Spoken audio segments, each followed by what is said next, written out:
ibibanza biracahari aha none twari tuzi ko hariho se none se nitwasanze hariho ubwa mbere nitwaguma tuzunguruka twibaza ngo nta hantu tworonka ngo igisagara caruzuye cuzuye he haracahari Imana igomvye kuguha haracariho ariko ntawe uri hano ngo atere haleluya biracahari imbere y'Imana Imana ikwiyereka ukundi kungahe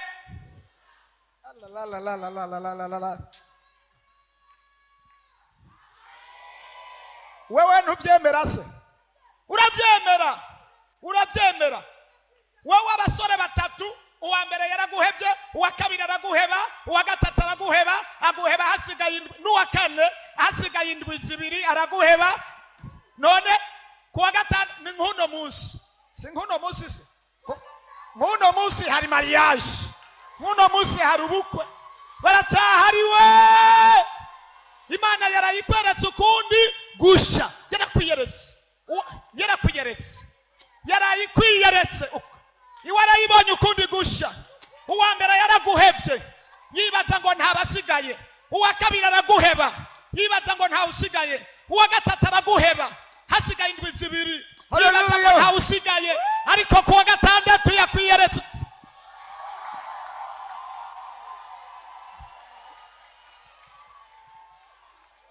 Imana ikwiyereka ukundi gusha kadafashwa no kurikirana Imana ikwiyereka ukundi birahari birabaye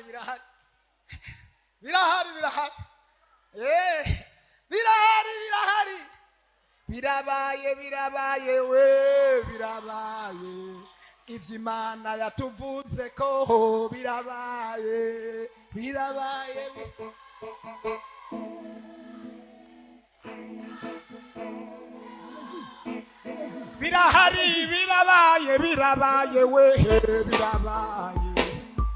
ivy'Imana yatuvuga ko birabaye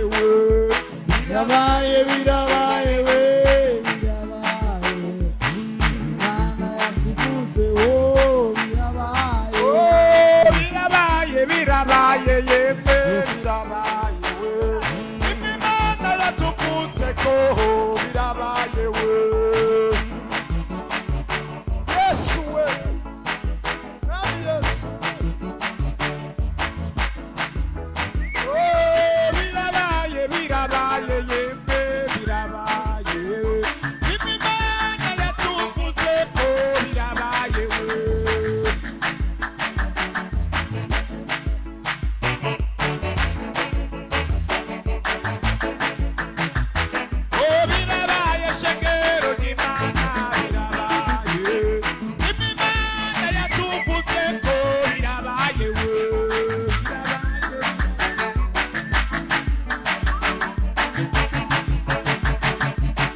Imana ibiyereka ubugira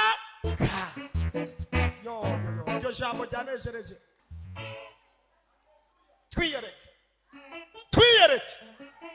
Twiyereke ubugira kangahe. Yo irankizi nyiyereke ubugira kandi abandi barapfa bararaswa nanje bongera barasubiramwe baravuga ati hari abantu batapfuye, hari abantu batapfuye twababonye bakorotse. Umuntu yari aho hantu yarajejwe kurasa ariko arasa n'abandi asubiramo n'ibiziga arabirasa, nanje ndi hasi y'ibiziga arasubira ararasa ngo hari abantu batarapfa, ariko Imana avuga ngo ngomba kumwiyereka ubugira.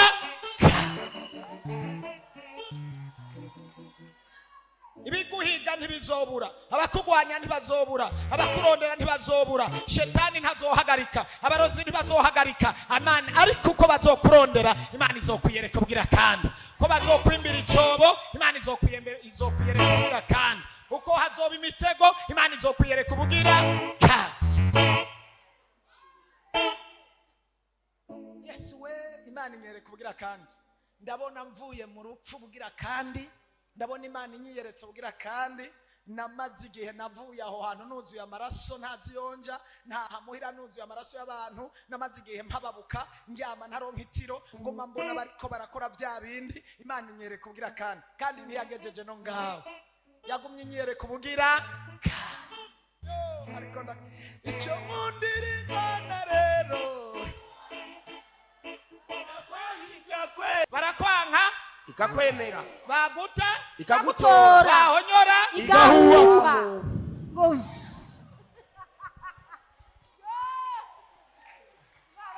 Ariko aka kantu karafatika.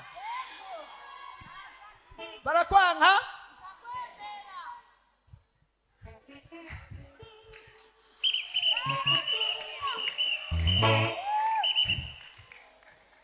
barakwanka baraguta bahonyora barakwanka ikakwemera, barakwanka ikakwemera, barakwanka ikakwemera, barakwanka ikakwemera, baguta ikagutora, bahonyora igahuhahu.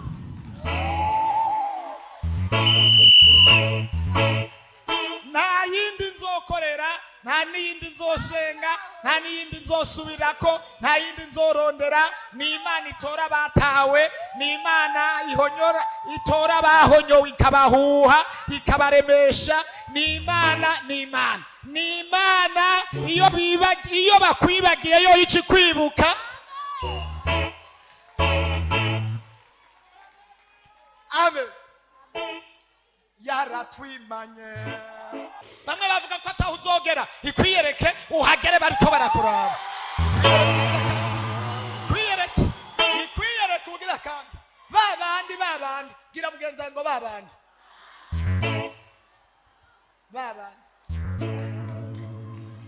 barajahe Itabaye, barajahe se kwijuru ritabaye, barajahe kwitwiyeretse, barajahe kwitwiyeretse ubugira kandi, barajahe kwijuru ritabaye, barajahe kw'Imana itwiyeretse ubugira kandi, barajahe kw'Imana itwiyeretse, barajahe babandi barajahe. Bamwe bavuga bya bindi barajahe, abadayimoni barajahe, shetani arajahe kwitwiyeretse ubugira kandi. Ariko aba bantu barahari barajahe kwijuru kw'Imana itwiyeretse, barajahe mw'abakobwa ba Yesu, barajahe mw'abahungu ba Yesu, barajahe harahiye barajahe kwitwiyeretse ubugira kandi.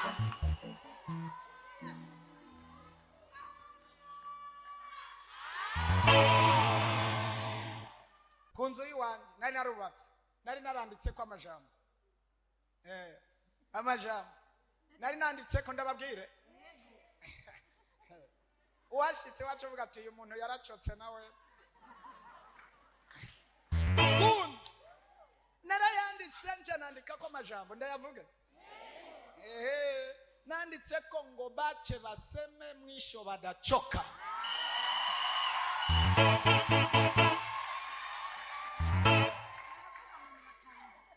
Nuko nyene naranditse. Niyo nzu ya mbere mwari nubatse. Ya mbere na mbere nari umusore. Cyane andika ngo bace baseme. mwico badacoka. Yari amajambo akomeye kandi ako kari akazu k'utwatsi. Kari akazu k'utwatsi. Kari akazu k'utwatsi. Kari akazu k'utwatsi mugabo nandika ko ngo bace baseme mwico badacoka. Mu yandi majambo kuba tumva igiswahili habwira ati bareke bavuge iherezo bazoruha. Kari akazu k'utwatsi. Kandi hari abantu bavuga bari bavuze sha baravuga ubundi jewe nari nibereye umukene w'umutindi ariko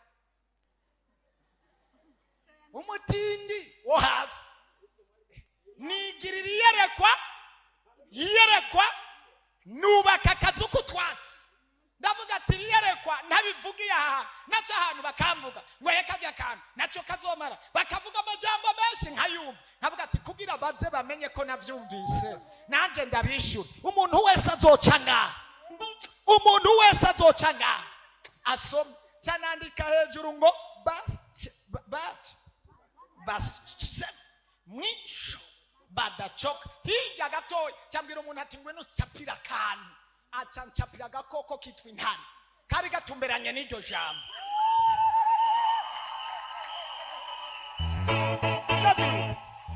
Uravyibuka?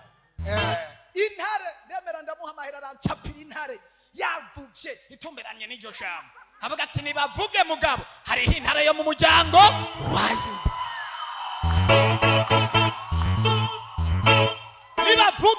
Nibavuge uko bagomba. Nibakwiragize ko ataco nzomara. Nibavuge ko ataco nzoshikako. Nibavuge ko nkenye. Nibavuge ko ngowe. Nibavuge ko ndumutindi. Ariko intare yo mu muryango wa Yuda irabibona, iravyumva, iyandemye irabizi, iyandemye irabibona, iyandemye numwizigirwa. Bace baseme mwisho badacoka.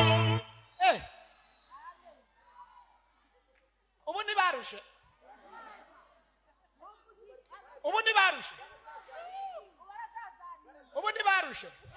Ubu bahinduye amajambo. Ntabwo bahinduye amajambo. Hari umuntu hano ariko aravuga. Hari umuntu bariko baravuga ko amajambo. Ariho. Nuzu bishure ntimuze muharire. Uzoza kugira ngo urumva bamvuze ukuntu kuzobabwira ati bace baseme mwico badacoka. Bareke bavuge kuko Imana yabahaye akanwa ko kugira kuvuga. Ntibohagarika kuvuga ntivyokunda ariko ivyo bavuga uyu munsi sivyo bazovuga ejo. Uyu munsi bavuga ko atacu uzoshikako ariko ejo uba bavuga ngo n'umutindi arapfuye aragize. Uziko ubu bavuga ngo Yozefu dusengere Yozefu. Ubu bahinduye imvugo. Ubu bahinduye ivyo bavuze acagiye ubu sivyo bavuga. Uziko bavuga ngo uziko Imana imukoresha. Uziko bavuga ngo uziko akorana nayo. Uziko bavuga ngo uziko Imana yamutabaye. Uziko bavuga ngo ubu none uziko uravyumva nawe sinirirwa ndabivuga. Barahinduye byarabacanze. Bareke bavuge. Imana yabahaye umunwa wo kuvuga. Nuzo wigera uvuga ngo bafunga umunwa apana. Mu yandi majambo ko bavuga ni publicité ku buzima bwawe. Reka bakuvugire publicité. Nibavuga icuru uyu munsi ejo bazovuga ikinduri uwundi munsi kandi kinyuranye n'icyambere. None batavuze ico wari cyagihe byomenyekana ko Imana yakoze iki. Ubu iyo batamvuga cyagihe nari kuvuga Imana yarakoze iki. Yari barakabona bavuga nze kubasororera cyane. Bace baseme mwisho badacoka.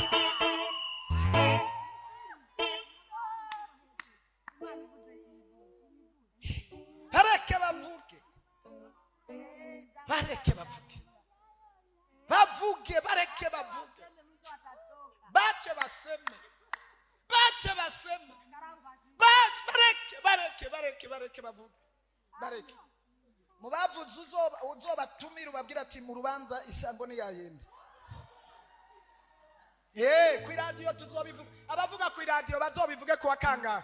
Ku munsi wa gatanu, kuwa kane baze bavuge ko hariyo mariage y'uwitwa naka umunsi uyu n'uyu n'uyu. Ndabatuma bazobitangaza ku maradiyo. Turabitangaza. Wowe uduha amazina gusa. Turabitangaza. Turabivuga. Uwineza anje. No kuri YouTube turabivuga. No kuri Facebook turabivuga. Nubu ndambaye akakoti Imana yaranyeretse uko ndegoshe. Naka gakoti nuko yanyeretse ukundi gusha. Ubwa mbere naruse agashati kamwe konyene n'agapantaro kamwe niko namesera mu ruzi. Nkirirwayo nkakamesa nkakanikira nkicara mu ruzi ndindiye ko kuma. Imana irabirabira avuga ati uyu muntu ngomba ndamwiyereka ukundi gusha. Yaranyeretse ukundi gusha. Yaranyeretse ukundi gusha. Madamu arakena yarabibabwiye mu ntahe yo kuwa gatandatu wo hirya. Arakubitika yirirwa atembereza itomati mu ibase. Arakubitika mbere hajya hoho haratinze aho hagera ku rugero n'itomati atazironka. Yamaze amezi 4 mu nzu adasohoka. Agatenge yahora ajya gutombereza mu itomati karahera. Ako karatabagurika. Amara amezi 4 adasohoka no gusenga atajayo. Umunsi wa nyuma atira igitenge umuntu aja gusenga akimwamburira mwibarabara asigara mu gasujipe kimere acaja mu nzu yiyugarana mu nzu aravuga ngo sinzosohoka karabaye noneho ariko Imana isubira kumwiyereka ukundi gusha. Murabaza amakuru neza ahantu inkariri nta kandi gakoko kajogora. Ubundi bukoko bwose buca buhora n'inzopfu ntuzivuga. Intare niwe chef bikoko byose. Bisigura ngo patro wa grafrere wacu we twaje gusenga ugomba kutwiyereka.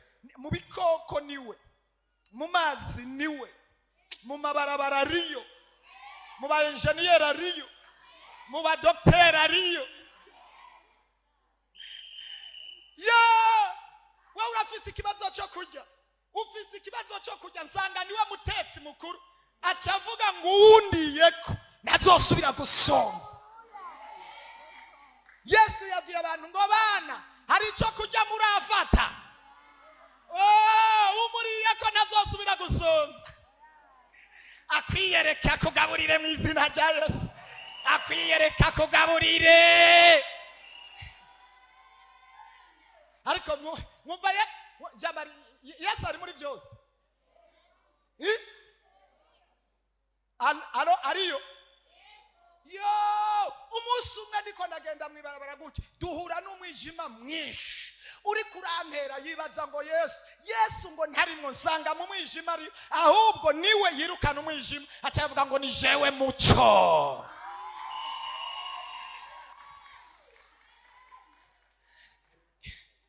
Yesu niwe muco,